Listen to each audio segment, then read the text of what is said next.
Hello friends, आज इस video में हम जीएसटी बिलिंग सॉफ्टवेयर का ओवरव्यू देखेंगे।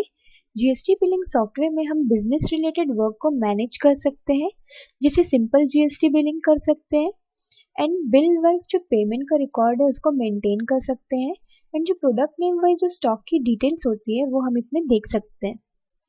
इस सॉफ्टवेयर में हम सप्लायर की जो डिटेल्स होती है वो हम यहाँ पे ऐड करके रख सकते हैं, क्योंकि हम डिफरेंट प्रोडक्ट परचेस करते हैं डिफरेंट डिफरेंट सप्लायर से, सप्लायर का रिकॉर्ड इस सॉफ्टवेयर में सेव रहेगा।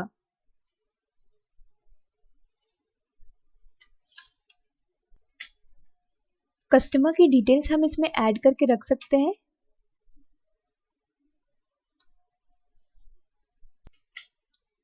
इस सॉफ्टवेयर में हम प्रोडक्ट की डिटेल्स को हम ऐड करके रख सकते हैं, जो भी प्रोडक्ट हम परचेस करते हैं और सेल करते हैं।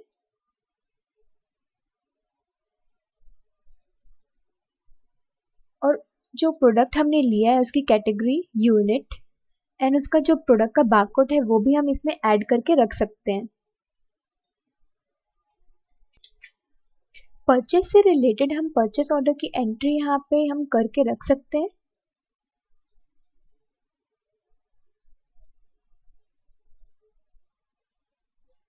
जो प्रोडक्ट को हमने परचेस किया है हम उसका रिकॉर्ड भी यहाँ पे हम रख सकते हैं।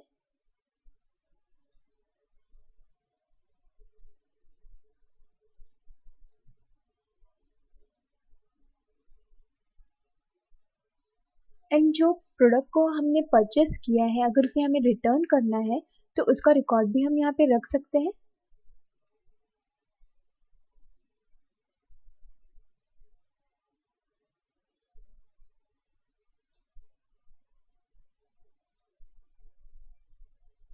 एंड जो प्रोडक्ट हमने जो परचेस किया है अगर उसमें से कुछ डैमेज निकल जाता है तो उस डैमेज प्रोडक्ट का रिकॉर्ड भी हम यहाँ पे रख सकते हैं डैमेज प्रोडक्ट में।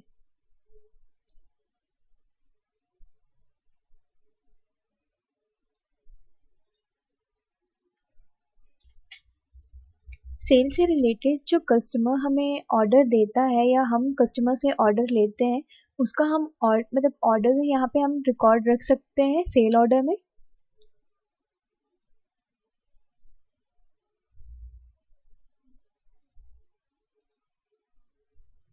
देन जो प्रोडक्ट हमने सेल की है उसका रिकॉर्ड हम यहाँ पे रख सकते हैं और इसका इनवॉइस भी जनरेट करके हम इसे दे सकते हैं।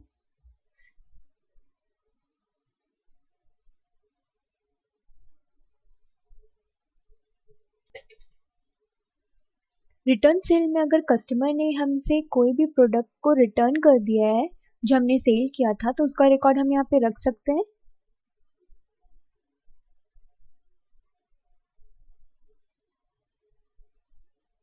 हम चालान एंड मैनुअल चालान की एंट्री भी इसमें करके रख सकते हैं एंड इसे जनरेट करके हम इसे दे सकते हैं।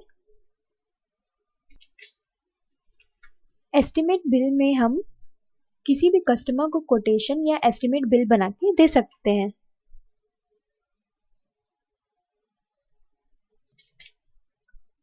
अकाउंट में हम पेमेंट में जाएंगे, देन यहाँ पे हम किसी भी कस्टमर या सप्लायर का लेजर देख सकते हैं तो उनका paid amount, receive amount, balance, opening balance and net balance हमें शो करेगा यहाँ पे। इसे हम प्रिंट भी कर सकते हैं। पेमेंट में हम अगर किसी को पेमेंट करते हैं तो हम नॉर्मल पेमेंट भी कर सकते हैं एंड इनवॉइस बेस्ड भी पेमेंट हम इसमें इसका रिकॉर्ड हम यहाँ पे सेव करके रख सकते हैं। रिसीव में हम जो नॉर्मल रिसीव करते हैं पेमेंट को वो हम यहाँ पे नॉर्मल पेमेंट रिसीव को रिकॉर्ड को हम यहाँ पे रख सकते हैं। अगर इनवॉइस बेस्ड अगर वो है तो हम इनवॉइस बेस्ड जो पेमेंट रिसीव कर रहे हैं उसका रिकॉर्ड हम यहाँ पे रख सकते हैं। डे बुक में हम चेक कर सकते हैं डेट वाइज कि हमने कितना अमाउंट रिसीव किया, पे किया, कितना बैलेंस है, उसका ओपनिंग बैलेंस क्या है, नेट बैलेंस क्या है, इसे हम प्रिंट भी कर सकते हैं।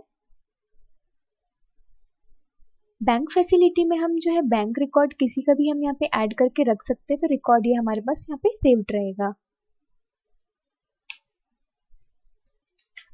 इस सॉफ्टवेयर में हम डिफरेंट टाइप के रिपोर्ट को जनरेट कर सकते हैं, जैसे sale report, purchase report, sale return report, purchase return report, damage report, sale order report, purchase order report, manual challan report, salary report, expiry report normal pay report, normal receive report.